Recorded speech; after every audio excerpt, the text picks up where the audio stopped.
शेख हसीना 5वीं बार चुनी गई बांग्लादेश की प्रधानमंत्री। आम चुनाव में अवामी लीग ने हासिल की जीत। बांग्लादेश की प्रधानमंत्री और अवामी लीग प्रमुख शेख हसीना को 5वें कार्यकाल के लिए फिर से चुना गया है। उनकी पार्टी ने हिंसा और मुख्य विपक्षी बांग्लादेश की नेशनलिस्ट पार्टी BNP के बहिष्कार से प्रभावित चुनाव में 50% से अधिक वोट हासिल किए हैं। सीट शेयरिंग को लेकर कांग्रेस आप की बैठक, आतिशी और संदीप पाठक मौजूद, गहलोत भी पहुंचे। दिल्ली में कांग्रेस नेता मुकुल वासनिक के आवास पर कांग्रेस और आम आदमी पार्टी की बैठक चल रही। इस बैठक में सीट शेयरिंग को लेकर चर्चा हो रही है। मायावती ने सपा पर निशाना साधते हुए गेस्ट हाउस कांड की दिलाई याद, असुरक्षा का खतरा जताते हुए पार्टी कार्यालय बदलने की मांग। बसपा सुप्रीमो मायावती ने सपा पर दलित विरोधी होने का आरोप लगाते हुए निशाना साधा। उन्होंने सरकार से पार्टी दफ्तर के लिए सुरक्षित स्थान की मांग की।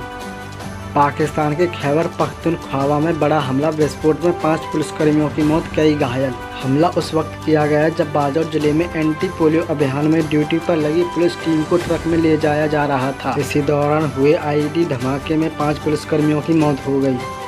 1.5 महीने तक 50 किलोमीटर क्षेत्र में फैलाएगी खुशबू। अयोध्या धाम पहुंच रही 108 फीट लंबी यह धूप बत्ती। गुजरात से अयोध्या धाम के लिए 108 फीट लंबी धूप बत्ती ले जाई जा रही। आगरा में भक्तों ने शोभा यात्रा के दर्शन कर पुष्प अर्पित किए। यह 1.5 महीने तक 50 किलोमीटर क्षेत्र में फैलाएगी खुशबू।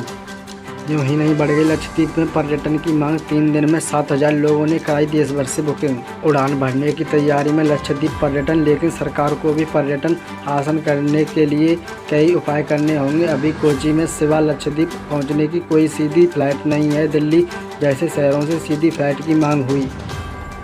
सांसद रत्न के लिए चुने गए श्रीकांत शिंदे समेत 5 सांसद 17 फरवरी को दिया जाएगा सम्मान। सांसद रत्न पुरस्कार प्रतिवर्ष शीर्ष प्रदर्शन करने वाले सांसदों को उनके प्रदर्शन के आधार पर प्रदान किए जाते हैं, जबकि सांसद का महारत्न पुरस्कार लोकसभा के कार्यकाल के दौरान प्रदर्शन में निरंतरता के लिए 5 साल एक बार प्रदान किए जाते हैं। हज के लिए भारत सऊदी अरब के बीच द्विपक्षीय समझौता। 2024 में 1,75,000 यात्री कर सकेंगे तीर्थ यात्रा। केंद्रीय मंत्री ईरानी ने एक्स पर ट्वीट कर कहा कि भारत और सऊदी अरब के बीच द्विपक्षीय हज समझौते की औपचारिक घोषणा करते हुए खुशी हो रही है। मेरे साथ विदेश राज्य मंत्री मुरलीधरन भी थे। हम आपसी हितों को साझा करने के लिए सऊदी के उमरा मंत्री के साथ चर्चा की और एक समझौते पर हस्ताक्षर भी किए।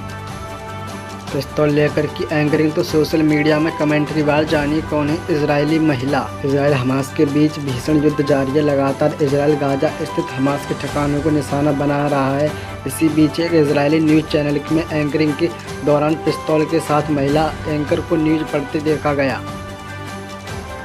21 जनवरी को निकाली जाएगी सनातन गौरव यात्रा। रामनवमी यात्रा की तरह होगा आयोजन। अयोध्या में होने वाली राम मंदिर प्राण प्रतिष्ठा समारोह में कानपुर के मंदिरों को भव्य रूप से सजाया जाएगा। शासन ने जिले को 10 लाख आवंटित किए। जिले के 50 मंदिरों में होगा भव्य समारोह।